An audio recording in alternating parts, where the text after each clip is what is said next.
देखो माननीय मुख्यमंत्री मोहन चरण माझी महोदय सबुबले कृषि और कृषकर उन्नति पे कार्यक्रम कर परिप्रेक्षी में आज आमर सुकल डिस्ट्रीब्यूटरी जोटा साखीपाल मेन केनाल बाहरी मो विधानसभा दे डेलांग पिपिल देकी जाऊँगी पिपिल ब्लॉक अंचल आज दुईटी केनाल भितर लाइनिंग प्रकल्प को शुभ दिया गोटे 6 कोटी 61 लक्ष एवं आउ गोटे 7 कोटी ऊर्ध हम दुईटी जगह आज भित्तिप्रस्तर स्थापन करागला एवं पाखापाखि 5 ରୁ 7 किलोमीटर पर्यंत केनाल भितर लाइनिंग व्यवस्था करा जहाद्वारा चाष जमी की कृषि और कृषकर उन्नति पर चाष पाखक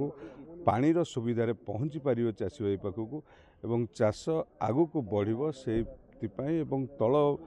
केनाल तल अंचल चाषी भाई मान पाखे ठीक भाव में पानी पहुँचापी आज पाखापाखि 14 कोटी टंकार केनाल लाइनिंग व्यवस्था आज शुभ भित्तिप्रस्तर स्थापन कराई। देखो या द्वारा आपण देखिए आमर डेलांग ब्लॉक पाखापाखि 4-5टी पंचायत रे पानी सुविधा पाइबा सहित सत्यवादी ब्लॉक को जोटा सुकल पर्यंत जाइए तलू भी लोक चाषी माने पानी पाइबा को सुविधा हम।